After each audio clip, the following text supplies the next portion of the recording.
truth, truth. Logic, logic, logic, logic. Common sense, sense, sense. That gut feeling, feeling, feeling. Y'all, there's an echo. There is an echo going on. And KJ is doing a Ray Room on the fly just so that we can get acclimated over the echoes of evil between two cases. Before we do that, though, I want to make an announcement that Cresha K. Easton of Difficult Research is going to be going over Lori the Hussy's appeal. It's been filed, y'all. This shit's going to go on forever, I guess, but we're going to go over it. I mean, she's asked me to come over there. I'll be more than happy to do it. I feel honored to do it. Good morning, good day, did y'all have a great Labor Day weekend day? Gloria Frisch, Jill Schneider, Vicki McNutt, all of y'all. Good morning, Dee Dee Sunshine, Tina Reddington. So yes, be looking to go over to Difficult Research. I'm not sure if she has set the announcement yet. This Ray Room on the fly. KJ had a really great weekend with Mr. Wayne. We went fishing for most of the weekend, just enjoyed ourselves. I've got a little rest. No coffee with KJ so far this week. Don't know when I'll be back doing that. But I will say this, the echo of the Ruby Frank and Jody Hillebrand case, and also what we all have a heart for, the Chad and Lori Daybell case. Y'all, there are a few things that have absolutely stuck out, y'all. This isn't about parallels. Parallel lines do not intersect. And there's some things that intersect between these two cases. And we're going to talk about it a little bit because I have been chomping at the bit about this. I did not want to go there, but I have to. There's some key issues, y'all, in both these cases. And it's so hard for me to be as neutral as I try to be to separate them. So I want to talk to y'all about this, and then I'm going to have to lay something in your lap and allow you, however, if you want to, if you don't, to figure it out yourself, because I'm not here to tell anybody how to think or be. All I can do is demonstrate. KJ. What do I mean? The echo. Well, I'll tell you. We got the Chad and Lori Daybell case, and we've got this other case, which, by the way, Ruby Frank and Jody Hillebrand are going to be having a court hearing on Friday. So and this is important, not because we want to cover this case, but it's it's just opened a Parents' Doors box for me. Y'all, you're going to see what I'm talking about. Where is the parallels and the intersection? I guess that's up to you. But there are LDS church ties here, y'all, between two cases. You've got Chad and Lori, you've got Ruby and Kevin Frank, and you got Jody Hillebrand. They were, at least before Chad got excommunicated. Excuse me, y'all. Chad's excommunicated. We don't know about Lori. Obviously, Ruby and Kevin Frank and Jody there. We haven't heard anything about them being excommunicated or left the church. I guess that's how they do it now. And when I say church ties, we're not talking about just members. We're talking about Lori was at one time a primary president. Jody Hillebrand was a therapist who was on an approved list that was checked off by LDS leadership there at one time. This was back in 2012, where she had her license suspended for 18 months. She did get it back. Did they cut her loose from that list? Yes, they did. They cut her loose for two reasons. Number one, she didn't want to do what the state required in order for her to keep her therapist license. She wanted to go off and do some crazy ass shit, okay? But even then, y'all, the LDS leadership had to cut her off because the shit hit the fan, just like it has hit the fan in this case of Chad and Lori Daybell. We know that Lori was the primary president at one time. Jody Hillebrand was a approved therapist. And then we know that Chad was in good standing at one time. Everybody loved old Chatty boy. And he was an LDS authored and priesthood holder. Ruby and Kevin Frank.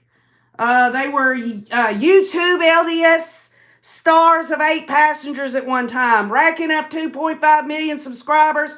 To top it all off, Kevin Frank was an employee of BYU as an associate professor of engineering. He is not there now. I think he left there. We don't know why, whether he got fired, whether he left, whatever the situation. My theory is they pushed his ass out the door, and you'll figure it out here in a few minutes. Then you've got the echo of the church leadership involvement. Okay? Does anybody know for a fact what kind of involvement the church leadership had in the Chad and Lori Daybell's case? Well, we know that, we got the Idaho Department of Health and Welfare that was trying to help Lori out, called McConkey. You got members, lots of them. Lots of members of the LDS Church. They were basically not, I don't know how else to say it. Chad and Lori and these cult members and were doing all this stuff, and all these people knew what was going on. They had a responsibility as well. And what about Jody Hillebrand? Huh? Did she get some help from the LDS leadership? I think we're going to find that out by the time this Ray Room on the Fly is over and out. Did the bishops, y'all? At least one of them, did one of the bishops help Charles Vallow? Or did he turn a blind eye when Charles asked for help? I mean, can Adam and Rex please come on their freaking silver linings and explain to us whether or not the LDS leadership did anything at all? Did many members help Charles? Oh, well, you got a member such as Melanie Gibb who will let Charles Vallow cry on her shoulder while she's helping Lori and Alex do some mean-ass shit to him. And just coincidentally, Melanie Gibb leaves there. She goes down the road and just magically sees Jason Mao on the side of the road and gets his, gets his input there. Give me a break. And then, of course, Lori, she sought help through the LDS leadership by saying, if y'all don't give me a temple recommend, I'm going to murder him. I'm going to murder him. Give me a temple recommend. Like that's really going to get somebody a temple recommend, right? Well, she got one, didn't she? And she went on to do a bunch of crazy ass murder and stuff. She's spending her freaking life in prison. You remember, y'all, back when all this pre-trial and trial of Lori, everybody was saying it. Oh, the LDS Church has got their hand in this trial and all that. Well, let me tell you, if that's true, they want to put her ass away where she can't talk, right? Then you got Jody Hillebrand running wild before her license, her therapist license was suspended, and after. She was taken off the LDS list, and you're going to know why. You're going to know why. Making a decision, and I'm talking about the leadership of the Church of Jesus Christ of Latter-day Saints, making a decision to do nothing for either case is something, and doing something behind the scenes and acting as if you've done nothing, it can be found out. And it will, have some people who are committed to that. Now, let me be clear. How many of y'all know me? And you know I have said quite clearly that you cannot put a blanket on the whole organized religion. You can't, y'all. But ever since this case of Ruby Frank and Jodi Hillebrand came out, and I just took a peek in it, it has rocked my world. What other echo, y'all, from the two cases? Well, how about this? St. George, Utah. Both cases, right? Different parallel lines. They're not intersecting. But think about this. It's in St. George, Utah, that two of those children, Ruby Frank's children, was taken to the hospital. Y'all know the details. That little boy, Russell, he climbed out the window with duct tape and all that on him. Y'all know the whole deal, okay? We've talked about it. St. George, Utah, and of course y'all know in the freaking Chin and Hussey's case, that's where they started getting horny when they met. St. George, Utah is where they met. And then the echoes of splitting families apart. Give me a break, y'all. This is so crystal clear to me now. I see it for what it is. You got Charles and Lori. Charles and Lori being split up. And I know Lori played a part in that, y'all. But it was also Chad and other group members. There were people trying to split this family apart. And by God, Charles Vallow was a member of that damn church. Then you got Ruby and Kevin Frank. Their marriage split up. Kevin moved out. She went on to suck Jodi's ass, basically, and let Jodi Hillebrand take care of her two children in Jodi's house there. Obviously, the echo of demonizing children, y'all. We've got child murder in Chad and Lori's case, and we've got severe, premeditated child abuse, felony child abuse in Ruby and Jodi's case there. Demonizing those children. Y'all know it. The zombie crap. Always saying something bad about Tylee and JJ. Lori and Chad both, and everybody else. Melanie Gibb didn't like Tylee. The list goes on and on and on. Children are the most in the kingdom of heaven. My God, I'm so sick of these people acting like they're better than everybody else. Then you got Jodi and Ruby Hillebrand, and yes, y'all, even Kevin Frank, who went along with all of this consistent punishment crap that went above and beyond. And y'all, I know there's some of it in there that I've researched, things that I went through as a child that I don't consider child abuse, but now today it's a little different. But the bottom line is it was just constant. It was constantly punishing those children. And finally, y'all, and I'm sure if any of y'all have got extra things that echo about these two cases, please, I'm asking you. Because KJ can't think of it all. I looked at some of the major things. I'm asking the Rays on here. Put in the rewatch comments everything that you think is similar or absolutely right down the middle of these two cases. Finally, y'all, and Kresha said it in her last live stream, the duct tape. Y'all, if that isn't a voice from heaven, I cannot stop thinking about Kresha talking about JJ saying duct tape. I just cannot believe that something like this, as soon as that damn hussy is in life in prison and she's gone and out of the picture and I don't want to talk about that damn whore anymore, this stuff happens.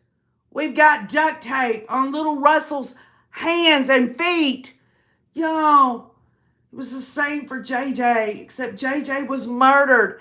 And Kresha said it. Who's to know what would have happened to little Russell if he wouldn't have climbed out that window? The duct tape How can that be a coincidence?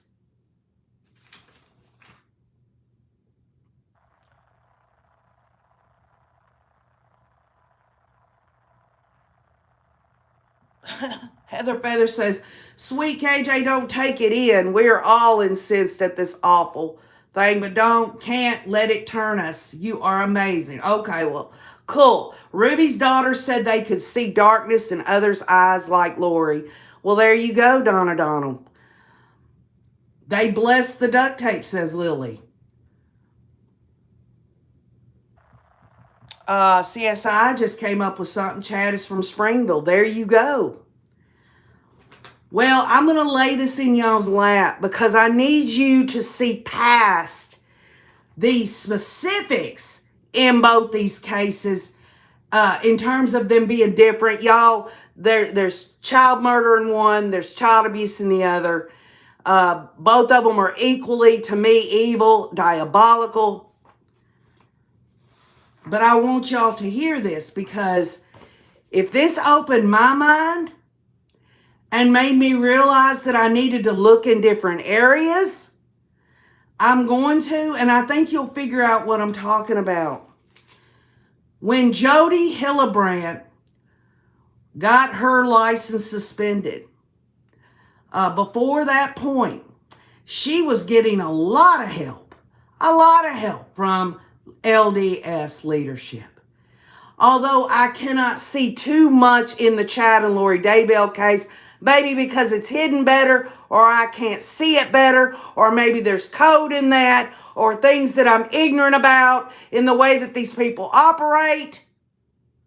I want to read this to you, and I want you to think about what I'm saying, what this person is saying, and I want you to please, if you're able and want to, see past it to say, I have questions about the Chad and Lori Daybell case. An expose on Jodi Hillebrand and Elder Hilam, okay? Hilam. And this is from a guy, this is the guy that got her license suspended, okay? I want you to listen to this, and you're going to peer inside things that I did not know about. Jodi Hillebrand lied and put me in a program where she lied about why we were in it. She said it was for everyone with an addiction, even if it was a small addiction, like reading your scriptures too much, and everyone has these. She said it was just normal people.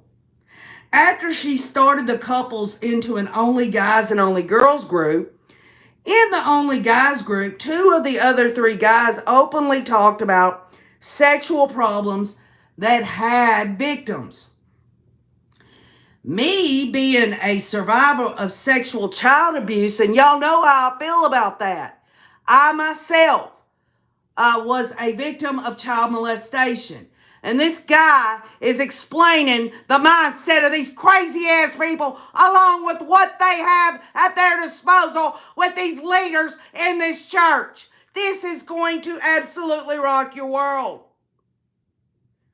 Being a survivor of sexual child abuse, and by the way, he's still a member. And that's unfortunate that he would share this and still want to be a member. But again, this isn't coming from someone outside that church. Being a survivor of sexual child abuse, I felt extremely uncomfortable and wanted out and told my ex I didn't feel comfortable. Now, at the time, that was his wife. When I tried to quit, Jodi instructed my ex, who was suffering from postpartum after a 3-week-old baby, to leverage my marriage over it. I refused to go, so my wife took the babies and ran away into Jodi's hiding. Then at the same time, Jodi had lied to my wife in separated sessions she created, telling her I was confessing to sexually acting out while congratulating me that I was doing so well for never acting out. During those months, my wife was just getting angrier and angrier at me, and I didn't know why. Jodi taught my wife in front of the group that if I ever said I'd been a victim of sexual abuse, that this was my secret addiction acting out, and that boundaries had been crossed, and this required consequences, punishments. So all my support for that childhood trauma went away overnight. In my final session with Jody, she told me it was my addiction that told me I'd been sexually abused as a kid. I had just had a huge argument with my wife where I found out that Jody had been telling my wife that I was confessing in my classes that I was sexually acting out. I confronted Jody on this lie. I said, I didn't say that, Jody. And she said, well, you have. And I said, I have not been. And she says, yes, you have. I never told you I have. I told you the opposite. And I have not been. And Jody says, yes, you have. And then this guy says, I have not. And you lied to my wife and told her that I told you I have been. And then she said, Adam, that is your addiction speaking. And then he said, no, it's me speaking. And we're done. And then she said, okay, maybe I made a mistake. I thought you said you did. And then this fella walks out. Jody immediately met with my wife and 3-week-old baby and had her write me emails that said the only way our marriage will work was if I agreed to the following terms. Number 1, that because you are sick, you can't decide if you need therapy or not, so you have to go. Number 2, that you have to go to Jolie Hildebrandt and no other therapist, because she's the only one who understands what you're going through. Number 3, that you have to do, I think it was like $3,000 a month, and I can't withhold the money. Number 4, that you have to do all the chores around the house and pay all the bills, that you have to agree to not have sex with your wife for 3 years. Then he says, I think I'm going to publish this ultimatum.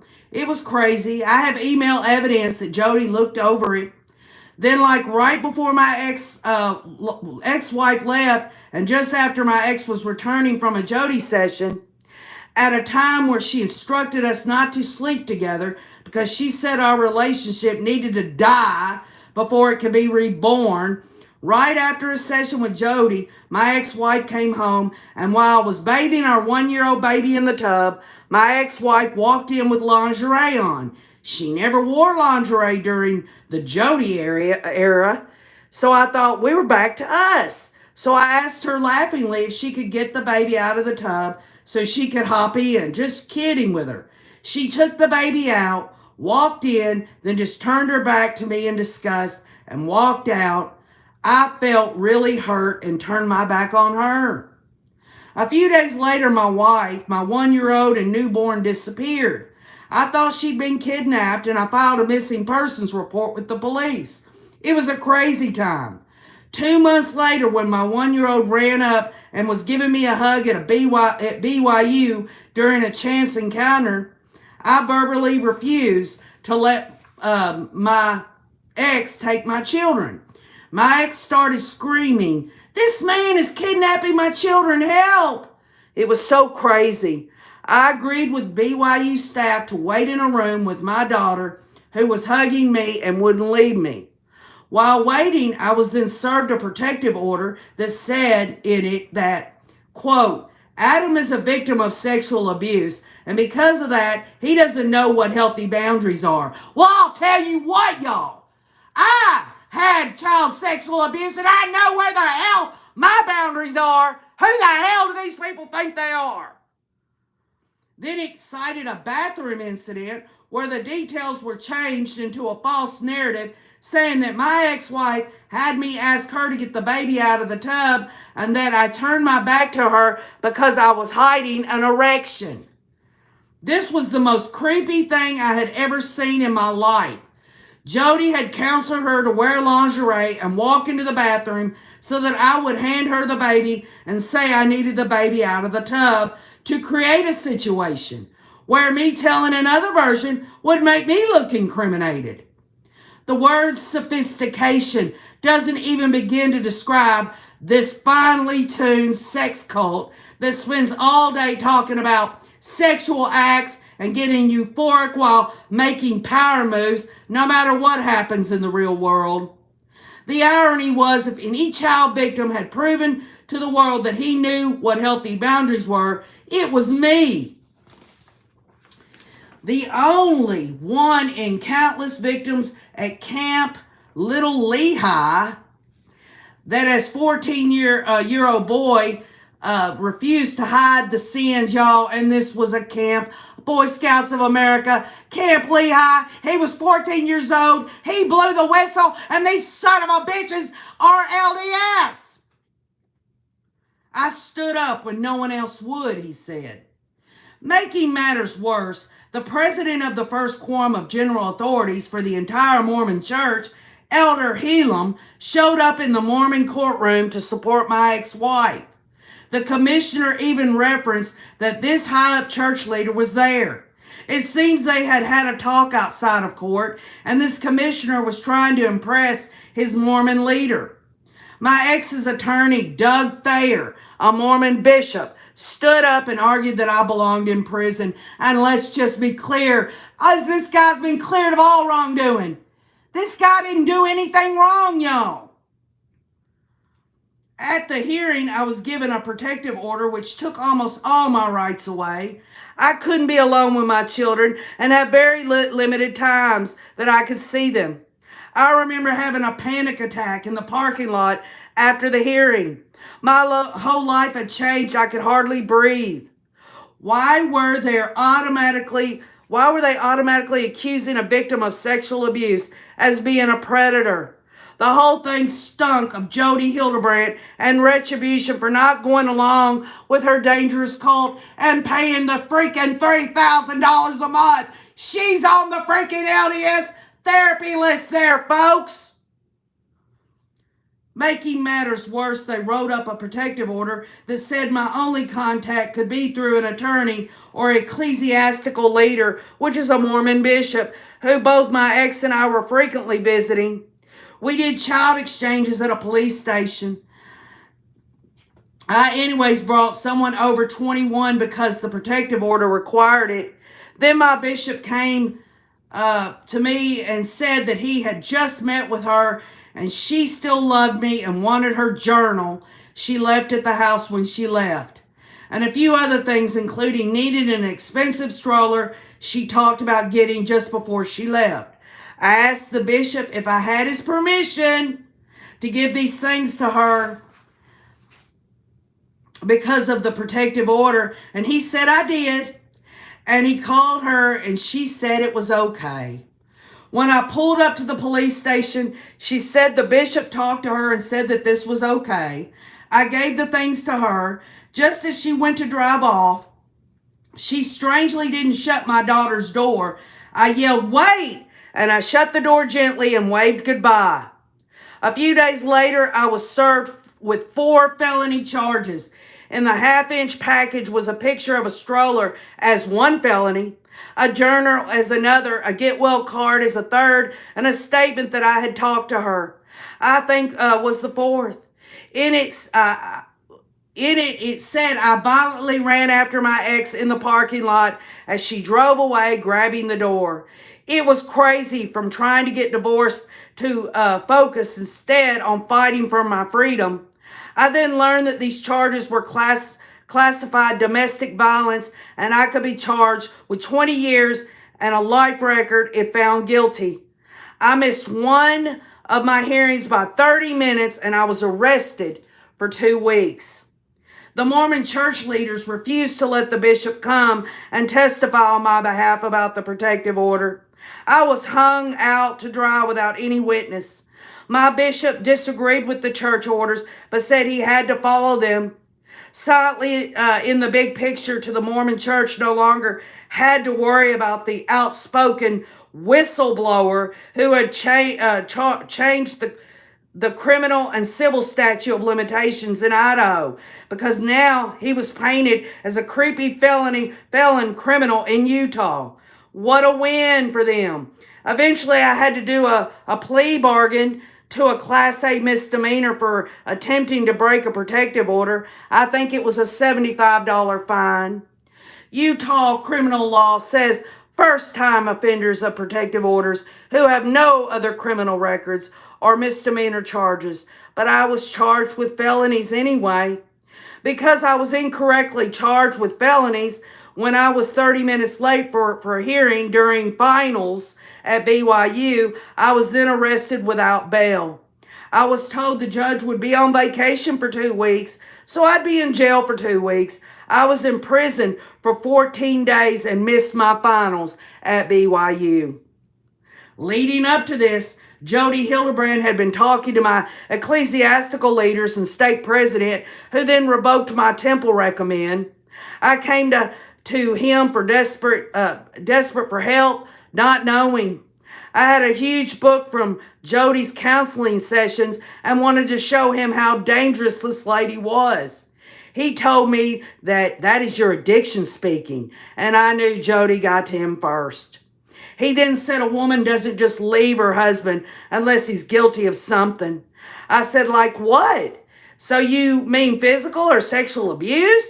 He then said, just the fact that you said that is proof to me that you are guilty of these things. And let's just put this into perspective. That damn hussy gets a temple recommend for saying, if you don't give it to me, I'll murder someone. And this guy right here, after everything's been taken care of, they're taking his temple recommend away. I told him, no, that is not true. There is no physical or sexual abuse, and that he needed to look at the counseling books. He'd see the truth. It was a cult. He refused to look. So I said to him, next time you are at the pulpit telling us that you and your wife are in tears on your hands and knees praying for our families, you remember when my family needed it the most, you wouldn't even look. And the bishop said, get out. He yelled. I grabbed the papers and left. I later learned from the subpoena honor code office records, because he got them. He got them and gave them to his attorney. This led to a suspension, y'all.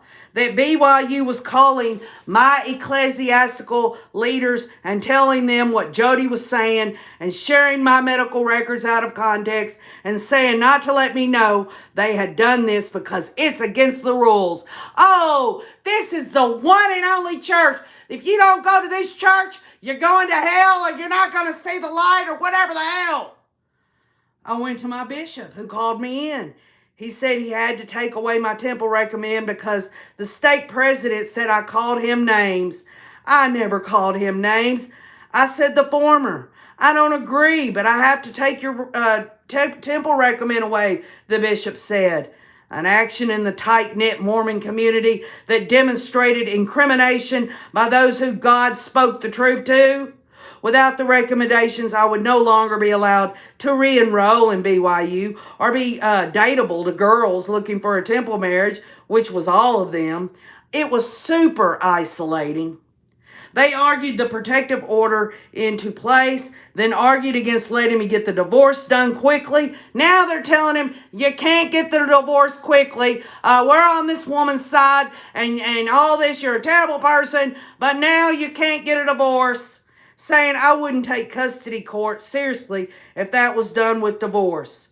Winning 3 years of isolating me where I couldn't go back to an ex or move on. I just had to sit there in Provo, kicked out of school, home and family, and watch hundreds of thousands of dollars of legal fees mount up of endless charges being dismissed. Leading up to my 14-day imprisonment, the BYU Honor Code office was speaking with Jody Hildebrand and a general authority, Elder Helam. It soon became clear that anyone who helped me with my kids, as the protective order required, would be called into the BYU Honor Code office and are harassed, including myself. My best friend Seth was questioned by the HCO of having wine in his refrigerator that he used for cooking, and questioned about a traditional pic of him kissing his guy cousin in Iran. They asked him if he was homosexual and gaslit every response. My friend April Johnson was asked all about childhood sexual abuse they claim happened to her. Then she was accused of having sex with me, which we never had. I did like her though. She was told by the HCO that if she saw me again, she'd be thrown out of school. These were just some of the people on the list of the 500-page file that I had subpoenaed from the HCO office with my attorney. In those HCO papers, my ex and Jody told the HCO the reason I was in jail was for 4 felony charges of child abuse. When I got out of jail, I got 2 letters in the mail. One, I missed finals at BYU. One letter was from the university that said I'd been dismissed and a return was highly unlikely to ever happen. Another one was from the public prosecutor's office saying they accidentally charged me with felonies instead of misdemeanors, which means I wouldn't have had to spend 2 weeks in jail, y'all. I suspect it was corruption and doubt that it was a mistake. In the HCO records, they refused to go to the courthouse and check with the clerk due to the real reason I'd been in jail. They just believed Jody and my ex's claims about abuse. As her patient, my wife started working for Jody, y'all, just as Ruby Frank started working for Jody. To bring new patients in, looming behind me this chaotic picture of Jody Hildebrandt's destruction of my life with my ex-wife at her side like a new life partner was this general authority elder Helam. He could facilitate through non-public church channels all the destruction. Let me repeat it. Elder Helam could facilitate through non-public church channels all the destruction. The thing is, these church leaders may all have civil jobs, but they all meet in private church channels to discuss matters in which they're sworn to follow church leaders above them. A dual allegiance church and a state. We all know that in the 1990s and early 2000s, being president of the first quorum of the 70 was a position of tremendous power in Utah. It was a runner-up spot for next apostle. We were all taught church leaders made mistakes, but not the higher-ups. We were taught to unquestionably follow, and if they were wrong, God would reward us for our faith.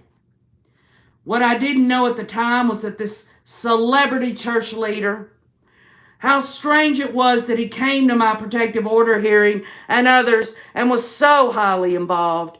Sure, he had a link to the Quelig family through a church calling, but to use his trusted power to sway a controversial custody court was at least questionable. He had a way over the commissioner and practically everyone in the room. What I didn't know about Elder Helam until after he died, and my mom discovered this in his obituary, was that he had previously been president of the Grand Teton Scout Council. This man here was 14 years old when he blew the whistle on the Boy Scouts of America, that chapter. Think about that. This is a lot bigger than trying to cover for the crazy ass shit their members do. This was a lot bigger, y'all. It is so sad to think that I am that ignorant that I cannot see the forest through the trees. The very same council, Boy Scout council, where I had whistleblowed on them, hiding so many child abusers. And all you have to do is see Idaho Falls Post-Register Scouts Honor Series, which won the Scripps Award for Excellent Investigative Journalism. Elder Helam wrote all the church leaders' study books we studied in the church in the 1990s. I think he was a man that wanted to leave a legacy. He created the Sunday books, the ones with a different prophet on each cover.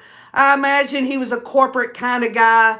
A 13 million member church doesn't rely on you for their membership teachings unless you know the real needs of your growth and how to get the job done. It's extremely difficult to explain cult-like origins to a modern, massive, more moderate group looking for every word to come from God without mistake, but believable rationale.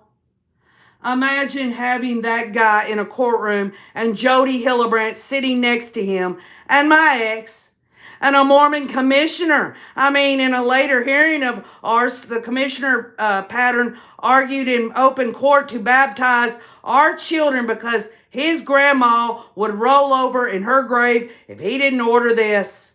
What kind of orders do you think this commissioner will give with Jody sitting there with her innocent look? A sycophant sexual terrorist, and Elder Helam, God's greatest gift to man.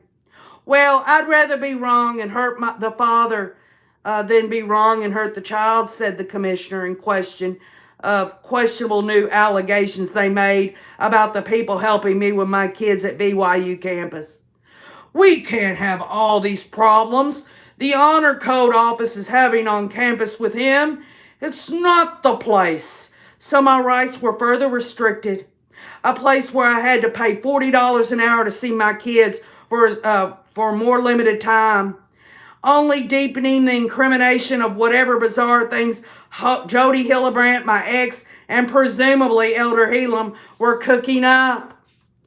In this writing, I can't even begin to explain the suffering this caused in my children who cried every time they had to go home. I can't explain like the 15 times I had to go to court. The unfounded allegations never ended. The guardian ad litem, Peterson, turned out to be a less educated man who psychoanalyzed every statement with huge negative conclusions of how he felt about me. Of course, after meeting with Jody Hillebrand, the uphill battle I faced to have my kids in my life was enormous.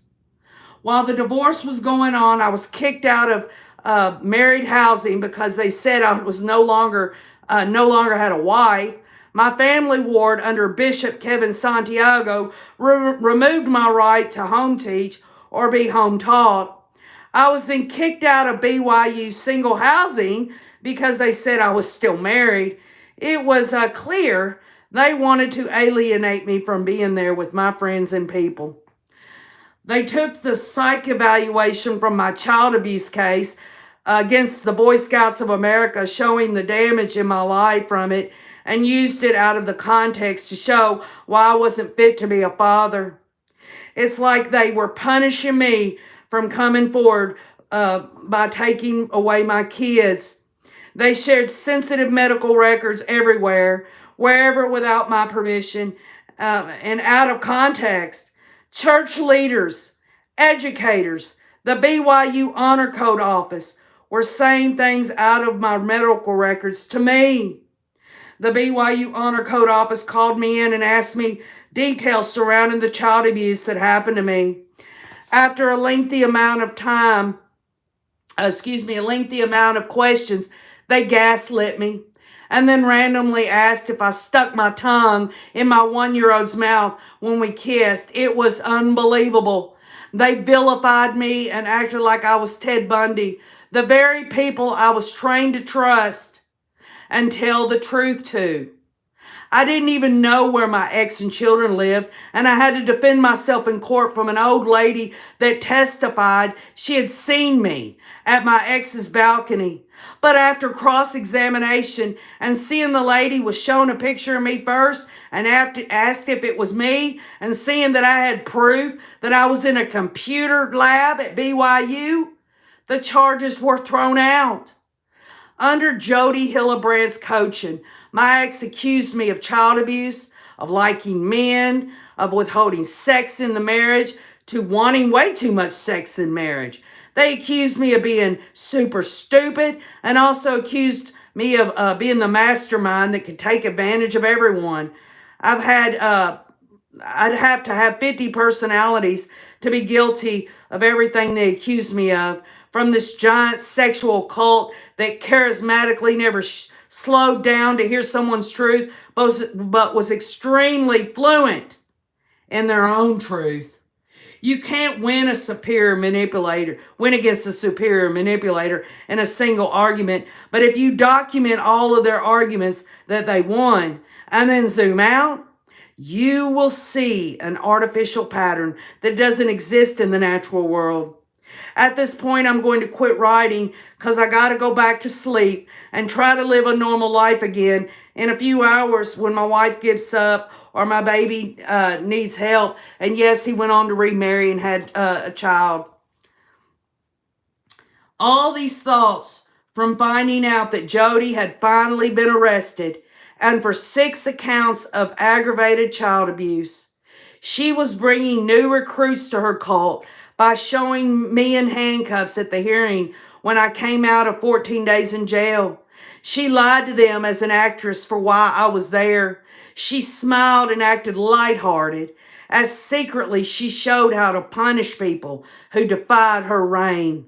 If anybody wants to know where I will be during Jody's first criminal hearing, which is this Friday, y'all, you can bet your bottom dollar that I will drive all the way to St. George to watch the lady in her orange jumpsuit and to return the smile she once so kindly offered me while I was in chains. The only difference is the huge amount of energy she put into a lie won't be there to save her this time, but it will be there to save me. Cults are all the same. They always win every argument like a servant, until finally they're so sure of themselves they do the unthinkable in broad daylight. It takes people a while to get their mind around what's going on. When they have finally processed the emotions of it, there is no return to belief in it. Even while being arrested, Jody tried to distract her crimes by arguing, y'all, that the children could never be around other children. This goes back to demonization of both cases of these children. In both cases, she actually said when she was arrested, Jody Hillebrand, that Russell did not need to be around other children. She needs her ass stomped, and so does Ruby Frank. Someone protect these children from that demon. Jody Hillebrand reminds me of the charismatic Bradley Stoles, who I sent to prison for sexually abusing me as a kid. She authored and created sexual abuse in everyone's heads. He actually did it in real life. But for me, the damage of what she did far outweighs what he did. Bradley's legacy couldn't rob from me the right to get married, to have love, to have children, and to be a father.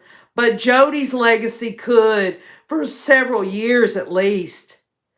Brad, his sexual abuser there, wrote that he was sorry, that from now on, he wrote, I could never have someone put their arms on my shoulders without thinking of the trauma or being around children and having a normal life, that he had taken all that away. Even in his demise, that manipulative bastard was trying to control the future of my innocence that he vindictively was trying to take away in his court-ordered apology letter. I threw the letter away without finishing. He didn't have any control over my future. That was up to me. Even in her arrest, Jody Hillebrand argued that those children could never be around other children. She was trying to infer that they were sexually abusive or extremely violent. She didn't mind using their lives as a distraction from her crimes. Like Brad, she wanted to hurt the innocent before she was locked away.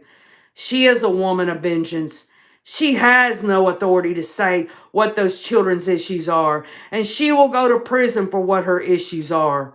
God bless those children with resilience and innocence again. When I subpoenaed Jody's medical records of me, she had less than 1 page. No diagnosis. But the things she illegally said about me everywhere was many pages of extreme things. And finally, this fella says, and to the countless men whose wives left them for Jody's cult. And you think about Melanie Gibb leaving her husband. Think about Lori leaving her husband. Think about this situation, y'all. The countless men whose wives left them for Jody's cult get an upgrade. She wasn't worth it. A truly smart lady wouldn't fall for it. A woman who had enough empathy or love couldn't stand it. Jody's group attracts insecure women who can't think for themselves. Jody systematically uses the harsh control society uses on a sexual offender, on a sexual offenders or violent persons, on all normal people. And I said that, I'm like, how's this woman giving parenting advice when she worked 5 years as an addiction rehab? This energizes her cult. Any woman who throws away everything to theoretically lust after Jody's selfish, empowering life doesn't have a brain or a heart. If you find yourself destroying your family as a means to an end, get some real help. And there you go. There are parallels here, y'all. And there are roads that I'm going to go down, and I'm going to revisit if there's anything on public record at all. What I am saying is, come this Friday, y'all, we're going to find out how many LDS lawyers are going to be standing by Jody and Ruby. I've heard through the grapevine that Jody has 2 attorneys. Let's see how many LDS attorneys are going to be there for these 2 women.